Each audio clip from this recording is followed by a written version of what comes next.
ఆ బిల్డింగ్ ఉంది సార్, ఆ 42 బిల్డింగ్ ఉందా, ఆ చౌకరా అదో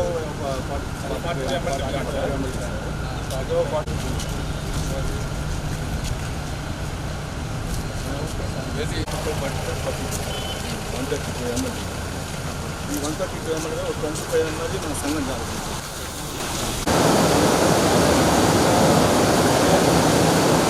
వెళ్దామా? అది బాగుంది.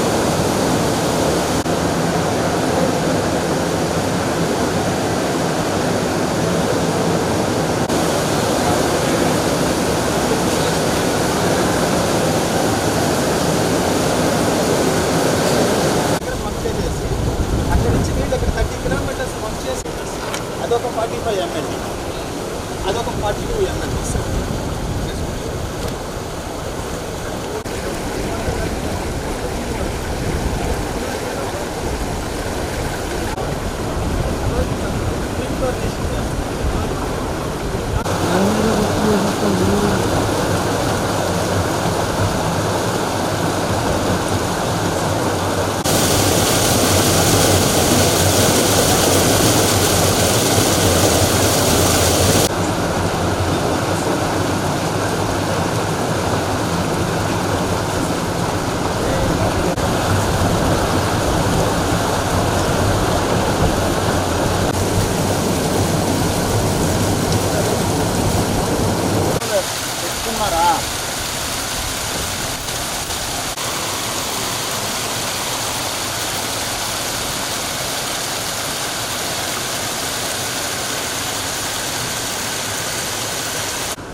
నువ్వు తీసుకుంటున్నాను నేను అది పక్కనే ఉంటే ఎట్లా రాకుండా ఉంటుంది.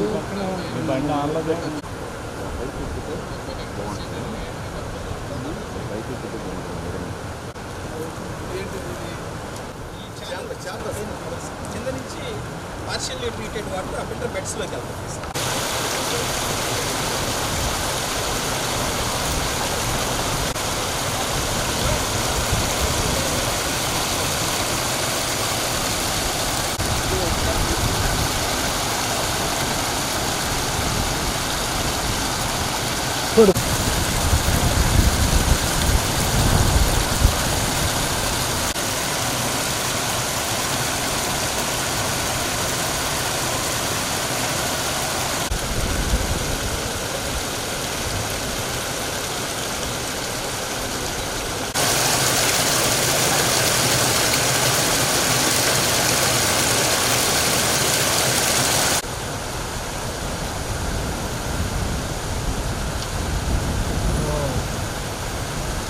చేయడం కరెక్ట్గా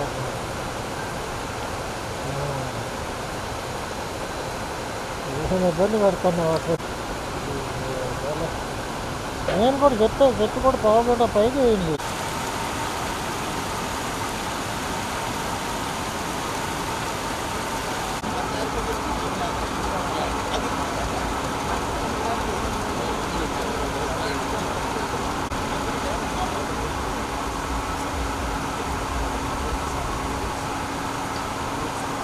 మంత్లీ అదంతా షట్ డౌన్ చేసి ఒకరోజు వాటర్ ఎవాక్యుయేట్ చేసి ఆ సర్ఫేస్ అన్ని క్లీన్ చేయాలి.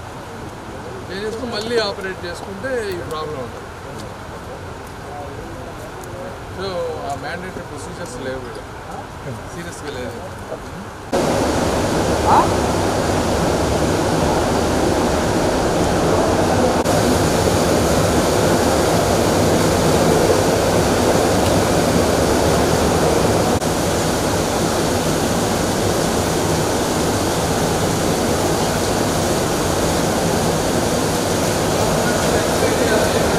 అయితే దీంట్లో 6 నెలలకు 3 నెలలకు ఒకసారి లారీలు తరబడి తీసుకొస్తుంది వాటర్. ఎన్సీసీ ఈ రెండింటికి వెళ్తుంది. అది డిజైన్ ఆ సైడ్ సంపులోకి వచ్చేసి మన డిస్ట్రిబ్యూషన్కి వెళ్ళి ఆ ఉండాల్సిన అది డ్రింకింగ్ వాటర్ ఒకసారి దూరం గడుస్తుంది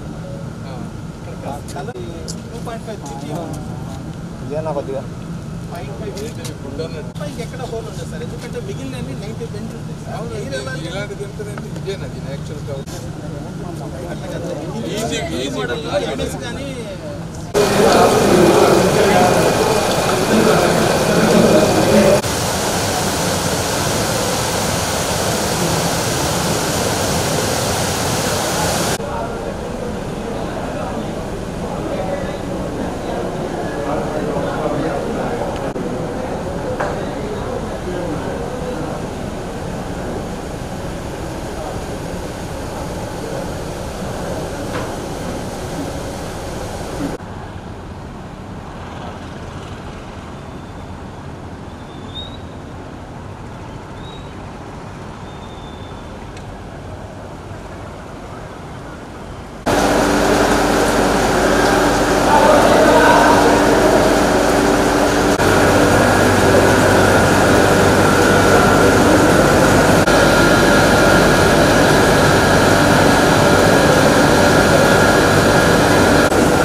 రివర్లో అవి తక్కువ కెపాసిటీ సార్, 120 ml. ముందు ప్రాబ్లం ఐడెంటిఫై చేసుకుని ఎట్లా కంటామినేటెడ్ వాటర్ రా వాటర్ తీసుకోకుండా ద్వారానే ఓవర్ఫ్లో అనేది లేదు, సమస్య పోయింది. నేను పిలిస్తే వస్తాను 2 రోజులు ఉండి కనిపెట్టాము, ఓవర్ఫ్లో అని క్వశ్చన్ లేదు. ఇప్పుడు మనము పైపులు వాళ్ళు మనకున్న major feedback sir food contamination sir, food వస్తుంది కానీ మేము నోటీస్ చేసింది సార్. అందుకని చెప్పేసి ఈ పానీపూరి బళ్ళన్నీ కూడా క్లోజ్ చేయాలని డెసిషన్ తీసుకొని నిన్న మొన్న అంతా డ్రైవ్ చేసి హైకోర్టు ఏదో ఒక ఆర్డర్ పెట్టుకొని వాళ్ళు ఈవెన్ కన్సర్న్ వరకు శాంపిల్స్ పంపిస్తే నిన్న 120 రిజల్ట్స్ వచ్చాయి. అందులో 20 వచ్చించడం జరిగింది సార్. అంటే ప్రైవేట్ ఆరో ప్లాంట్స్ బోర్వెల్స్ పెట్టుకొని అదే ట్రీట్ చేసుకొని కూడా తాగుతున్నారు water. Municipal water accurate private lab Vijayawada plus మన రీజనల్ ల్యాబ్ వీళ్ళందరికీ కూడా అన్ని రకాలుగా కూడా మనము పగడ్బందీగా యాక్షన్ తీసుకోవాలి. కాబట్టి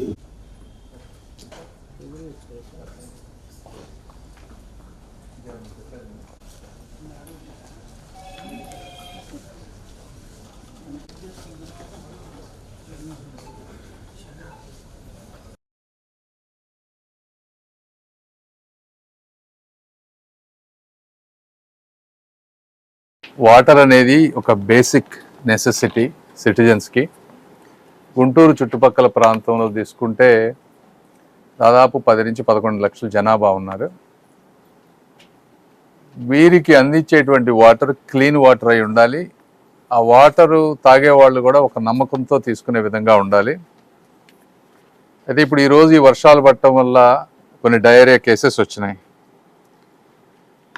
ఈ డయేరియా కేసెస్ రావడానికి రకరకాల కారణాలు.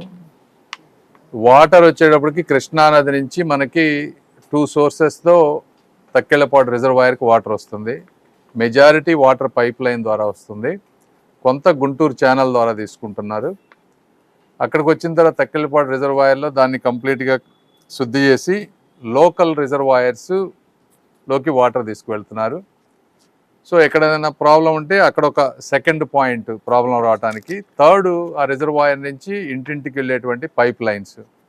ఈ పైప్ లైన్స్ డ్రైనేజ్ సిస్టంలో మిక్స్ అవటం వల్ల కానీ ఇది third source of contamination. Fourth, ఇవన్నీ కరెక్ట్గా ఉన్నా కూడా యాక్చువల్ వాటర్లో బ్యాక్టీరియా అంటే ప్రాపర్ క్లోరినేషన్ కానీ ఇవి లేకపోవడం. అంటే ఈ 4 కారణాలు జనరల్గా వాటర్ కంటామినేషన్కి కారణాలు. సో ఈరోజు యాక్చువల్గా తక్కెళ్ళపాడు మొత్తం కూడా అసలు ఎంటైర్ ప్రాసెస్ ఎలా అవుతుందని విజిట్ చేసి అక్కడ ఉన్నటువంటి సిచ్యువేషన్ అర్థం చేసుకున్నాం. అదేవిధంగా లోకల్గా ఉండేటువంటి రిజర్వాయర్స్ని కూడా విజిట్ చేసాం. దీనికి 1 by 1 ఇప్పుడు యాక్చువల్గా డిస్ట్రిక్ట్ అడ్మినిస్ట్రేషన్, కలెక్టర్ గారు, జాయింట్ కలెక్టర్ గారు వీరందరిని అభినందించాలి. ఎందుకంటే కేసెస్ని ఫాస్ట్గా ఐడెంటిఫై చేశారు. పబ్లిక్ హెల్త్ అఫీషియల్స్ కూడా క్లస్టర్స్ ఎక్కడి నుంచి వస్తున్నాయని వాటిని కొన్ని దాదాపుగా 167 శాంపుల్స్ తీసుకుంటే అరౌండ్ 20 శాంపుల్స్ కంటామినేట్ అయినాయి. ఇవి కొన్ని ప్రైవేట్ వాటర్ ప్లాంట్స్లో వాళ్ళు ఫిల్టర్లు మార్చకపోవడం వల్ల అట్లా ఉన్నాయన్నారు, వాటిని బ్యాన్ చేశారు. అక్కడక్కడ కొన్ని పానీపూరి సెంటర్స్ దగ్గర ఇవి ఉన్నాయన్నారు, వాటిని కొంచెం కంట్రోల్ చేశారు. సో ముందు ఇమీడియట్ ప్రాబ్లం అయితే ఫిక్స్ చేశారు. అయితే లాంగ్ టర్మ్లో ఇది 1 year బ్యాక్ కూడా ఇదే విధంగా జరిగింది ఇంతకుముందు ఉన్నటువంటి గవర్నమెంట్లో కూడా. దీనికి కారణాలు రకరకాలు. ఒకటి ప్రాపర్గా ఈ రిజర్వాయర్స్ మెయింటైన్ చేయడానికి కావాల్సినటువంటి ఇన్ఫ్రాస్ట్రక్చర్ ఫండింగ్ ఒకటి. ఇంకోటి పాత ఎక్కడైతే ఈ కప్పులు ఊడిపోయి ఈ రిజర్వాయర్లు ఎక్కడైతే మెయింటెనెన్స్ లేవో వాటిని యుద్ధ ప్రాతిపదికన ఇప్పుడు ఒక 3 తీసుకున్నాం. దాదాపు 5 కోట్ల, ఒక్కొక్కటి 4 నుంచి 5 కోట్లు అవుతుందంటున్నారు. అవి టెండర్లకు కూడా పిలిచారు. దాదాపు 15 కోట్లు పెట్టి చుట్టుపక్కల ప్రాంతంలో అవన్నీ కొంచెం ఓల్డ్ అయిపోయిన వాటన్నిటిని రీబిల్డ్ చేస్తాం. అదేవిధంగా ఈ పెద్ద రిజర్వాయర్ల దగ్గర కొన్ని వీడియో కెమెరాలు పెట్టి మ్యాండేటరీ స్టాండర్డ్ ఆపరేటింగ్ ప్రొసీజర్స్ ఉన్నాయి. యాక్చువల్గా ఉన్నా కూడా అవి ఎఫెక్టివ్గా ఇంప్లిమెంట్ అవ్వట్లేదు. కొంత వీడియో కెమెరా మానిటరింగు, తర్వాత మంత్లీ హయ్యర్ అఫీషియల్స్ ఎవరైతే ఉన్నారో దాన్ని ప్రాపర్గా మానిటర్ చేసి స్టాఫ్ని కొంచెం అకౌంటబిలిటీ చేయటం అనేది. తర్వాత వీటితో పాటు థర్డ్ పార్టీ, ఇక్కడ యాక్చువల్గా చాలామంది సిటిజన్స్ ఉన్నారు గుంటూరులో, వాళ్ళందరూ కూడా ఈ గవర్నమెంట్ మెషినరీ బాగా పనిచేయాలనే ఉద్దేశంతో వాళ్ళంతటా వాళ్ళే వాలంటీర్గా వర్క్ చేయడానికి ఉన్నారు. ఇక్కడ నారాయణ రెడ్డి గారు లాంటి వాళ్ళందరినీ పెట్టి ఒక పబ్లిక్ సిటిజన్ కమిటీ లాగా వేసి వాళ్ళకు కొంచెం చట్టబద్ధత కల్పించి వాళ్ళను కూడా ఈ మానిటరింగ్ సిస్టంలోకి తీసుకొచ్చి ఈ వాటర్ ట్యాంకర్స్ కానీ ఇవన్నీ ఈ ట్యాంక్స్ ఇవన్నీ రెగ్యులర్గా క్లీన్ చేస్తున్నారా లేదా, క్లోరినేషన్ జరుగుతుందా లేదా, ఇవి తీసుకొచ్చే ఒక మెకానిజం తీసుకొస్తాం. ఎందుకంటే గుంటూరు గవర్నమెంట్ హాస్పిటల్ అలానే హాస్పిటల్ డెవలప్మెంట్ కమిటీ అని పెట్టి వాళ్ళ మంత్లీ విజిట్స్ చేపించి కంప్లైంట్స్ తీసుకొని చేస్తే హాస్పిటల్ చాలా ఇంప్రూవ్ అయింది. అదే మెకానిజం దీంట్లో కూడా కొంత తీసుకొస్తాం. అదేవిధంగా ఈ రిజర్వాయర్ల దగ్గర మ్యాండేటరీగా వీళ్ళు ఎప్పుడు లాస్ట్ టైం క్లీన్ చేశారు, నెక్స్ట్ ఎప్పుడు క్లీన్ చేస్తారనేది పబ్లిక్ డిస్ప్లే బోర్డ్స్ కూడా ఒకటి పెట్టమని అడుగుతా ఉన్నాం. అవి కూడా మేనేజ్ చేస్తా అన్నారు. తర్వాత ఈ పైప్ లైన్స్ అయితే ఏముందో యాక్చువల్గా ఎక్కడ కంటామినేషన్ జరుగుతుందో, pipe line leakages, water pipe line, drainage రెండు ఒకే ప్లేస్లో నుంచి వెళ్ళటం వల్ల లీక్లు, కన్స్ట్రక్షన్ వర్క్స్ కానీ ఇంకోటి జరిగినప్పుడు పైప్ లీకే కంటామినేషన్ అవుతుంది. వాటికి కొంత ర్యాపిడ్ రెస్పాన్స్ టీమ్స్ పెట్టుకొని వితిన్ 4 hours ఆ టైంలో అటువంటి లీక్స్ లేకుండా అన్నీ ఒక గార్డెన్ కట్టకుండా ప్రయారిటైజ్ చేసుకొని చేయటం అనేది ఒకటి అడిగాం. తర్వాత రెగ్యులర్గా వాటర్ శాంప్లింగ్ ఆల్రెడీ చేస్తున్నారు, కాదు ఇంకా ఎఫెక్టివ్గా శాంప్లింగ్ చేయాలి, క్లోరినేషన్కి కానీ ఇవన్నీ చేసి వాటికి కూడా ఒక అకౌంటబిలిటీ మెకానిజం తీసుకురావాలని చెప్పాం. ఇవన్నీ కాకుండా ఇప్పుడు ఉన్నటువంటి సిచ్యువేషన్లో కేసెస్ అన్నీ చాలా వరకు తగ్గిపోయినాయి. ఇంకా కొన్ని ఉన్నాయి, అవన్నీ ప్రాణాపాయం కాదు, కొంచెం ఫ్లూయిడ్స్ ఎక్కిస్తే వాళ్ళందరూ బాగవుతారు. ఇవన్నీ కాకుండా ఇప్పుడు దీనివల్ల కొంతమంది పానీపూరి వీళ్ళని అందరినీ బ్యాన్ చేశారు. నేనేమన్నానంటే కమిషనర్ గారికి అన్నీ బ్యాన్ చేయాల్సిన అవసరం లేదు, అందులో మీరు ఒకసారి శాంపుల్స్ టెస్ట్ చేయండి, ఆ తర్వాత ఆ పానీపూరి వాడే వాళ్ళని కూడా ఎఫెక్టివ్గా వాటరు బాగా వేడి కాచి వడపోసిన వాటర్ని పెట్టి వాళ్ళ స్టిక్కర్ పెట్టి క్లీన్ వాటర్ అని పెట్టుకుంటే మళ్ళీ వాళ్ళు రెజ్యూమ్ చేసుకోవచ్చు, అందరికీ ఇబ్బంది పడాల్సిన అవసరం లేదు.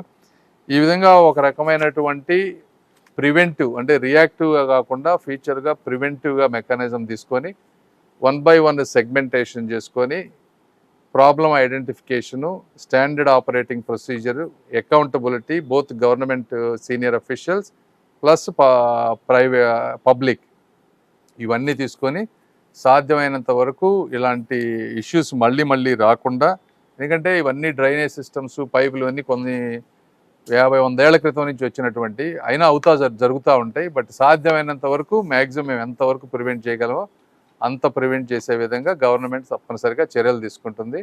I really wanted to congratulate collector, joint collector ఇద్దరు కొత్త వాళ్ళు ఇద్దరు కూడా వెరీ ఎఫెక్టివ్ ర్యాపిడ్ రెస్పాన్స్ చేశారు. అదేవిధంగా కమిషనర్ గారు, వీళ్ళందరికీ కూడా మరొకసారి నేను పత్రికాముఖంగా ధన్యవాదాలు తెలుపుతా ఉన్నాను. Thank you. రాష్ట్ర ప్రభుత్వం డయేరియా విషయంలో పూర్తిగా విఫలమైంది, పట్టించుకోవట్లేదని చెప్పేసి నా మాజీ మంత్రి ప్రైవేటీకరణకి డయేరియాకి సంబంధం ఏంటి? ఆ పనిలో ముఖ్యమంత్రి నిమగ్నమయ్యాడు కాబట్టి పట్టించుకోవట్లేదని చెప్పేసి లేదు, యాక్చువల్గా అదే చెప్తున్నాను మీకు. ఇప్పుడు ఈ 2-3 రోజుల్లో గవర్నమెంట్ మెషినరీ నేను లాస్ట్ 1.5 year నుంచి ఉన్నా, 1 year 3 months నుంచి లాస్ట్ 1 weekలో మ్యాక్సిమం ఎఫెక్టివ్గా పనిచేశారు. డయేరియా కేసెస్ వచ్చిన వెంటనే కేసెస్ అన్నీ కంటైన్ చేశారు. ఇప్పుడు ప్రైవేట్ వాటర్ ప్లాంట్స్ ఉన్నట్టు అన్నిటినీ టెస్ట్ చేశారు, వాటిని కొన్ని బ్లాక్ చేశారు. పానీపూరి సోర్స్ ఐడెంటిఫై చేశారు, ఎక్కడ ఉన్నాయో వాళ్ళని బ్లాక్ చేయగలిగారు. ఇప్పుడు కేసెస్ అన్నీ చూస్తే చాలా అన్నీ ఒక 5-10-20 కేసులు లోపలికి వచ్చేసినాయి. ఒక్క ఫెటాలిటీ డెత్ కూడా లేదు. సో ఇవన్నీ చేయబట్టే ఎఫెక్టివ్గా జరిగిందనేది నా అభిప్రాయం. పై స్థాయి అధికారులు అయితే బాగానే పనిచేస్తున్నారు, కింద స్థాయి అధికారులు మాత్రం పనిచేయట్లేదు. వాళ్ళ మీద చర్యలు తీసుకోవడానికి కమిషనర్ గారు ఎలాంటి చర్యలు తీసుకోవాలి? అదేనమ్మా, అంటే ఇప్పుడు సిస్టంలో ఒక్కళ్ళని చాలా ఉన్నాయి సిస్టమేటిక్ ఇష్యూస్. ఒక్కళ్ళనే బాధ్యం చేయటం అని కాదు, కానీ ఒక స్టాండర్డ్ ఆపరేటింగ్ ప్రొసీజర్స్ తీసుకొచ్చి అకౌంటబిలిటీ ఇచ్చి ఎక్స్పెక్టేషన్స్ మనం వాళ్ళకి క్లియర్గా చెప్పి ఇలాంటివి మళ్ళీ జరిగితే తప్పనిసరిగా ఇప్పుడు జరిగిన దాంట్లో ఒక ఇండివిజువల్ ప్రాబ్లం ఉందని నేను అనుకోవట్లేదు. ఇప్పుడున్న దాంట్లో డ్రైనేజ్ పైపులు లీక్ కన్స్ట్రక్షన్ అయినప్పుడు పోతాయి, కొన్ని ఉంటాయి. క్లియర్ ఐడెంటిఫై చేసి ఒక వ్యక్తి వల్లే జరిగిందంటే యాక్షన్ తీసుకుంటారు. అలాంటి లేనప్పుడు ఒకళ్ళని బాధ్యత చేయలేం. But prevention is more important.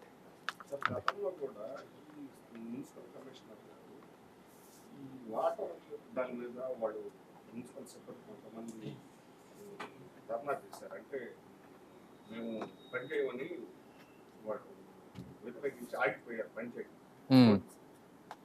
ఆ తర్వాతనే ఇలాంటి సమస్యలన్నీ వస్తున్నాయి. ఈ కింది స్థాయి సిబ్బంది సరిగా పనిచేయడం వల్ల వస్తున్నాయి. అట్లని కాదు, అంటే ఫ్లడ్స్ ఎక్కువ అయినప్పుడు సిస్టమ్స్ డ్రైనేజెస్ అన్నీ ఓవర్ఫ్లో అయినప్పుడు జరుగుతాయి ఇవి. నాకు తెలిసి అలాంటి కమిషనర్ గారు అంతకుముందు ఏదైనా జరిగిన దాని గురించి అందరూ పనిచేయరని సొసైటీలో జనరలైజ్ చేసి అందరూ పని చేయకుండా ఉంటారని నేను అనుకోను. ఆ వ్యక్తిగత సమస్యలు ఏమన్నా ఉంటే అవన్నీ తీరుస్తూ ఉన్నారు, తీశారు కాబట్టి అవి ప్రాబ్లం కాదు. అలాంటివి నేను అనుకోను. అట్లాంటివి నాకు తెలియదు, నాకు తెలిసి అలాంటివి ఏమి ఉండవు. కలెక్టర్లు మారుతున్నారు, కమిషనర్లు మారుతున్నారు, పై స్థాయి అధికారులందరూ మారుతున్నారు, కింది స్థాయి అధికారులు మాత్రం అంతర్గత బదిలీలు, అందువల్లే వాళ్ళకి అకౌంటబిలిటీ లేదని చెప్పి జనాలు. అదేనమ్మా, ఇప్పుడు ఉన్న దాని పరిస్థితుల్లో ఒకసారి మేము కూడా కొంత వాస్తవం ఉండుండొచ్చు.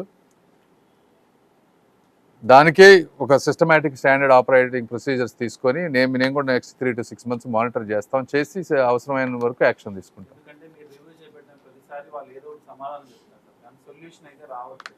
లేదు, అది కరెక్ట్ కాదు. మేము రివ్యూ చేసిన ప్రతి దానికి ఒక ప్రాపర్ ప్రాసెస్, ఇవన్నీ సొల్యూషన్స్ వస్తున్నాయి. సిస్టంలో 100కి 100% కరెక్ట్గా అయిపోతాయి, మిరకల్స్ జరుగుతాయని నేను చెప్పను, కానీ చాలా వరకు ఇంప్రూవ్ అవుతాయి. మేము రివ్యూ పెట్టిన ముందుకి తర్వాత దానికి మీరు అప్డేట్స్ చూస్తే చాలా చేంజెస్ ఉంటాయి. Thank you. ఓకేనా.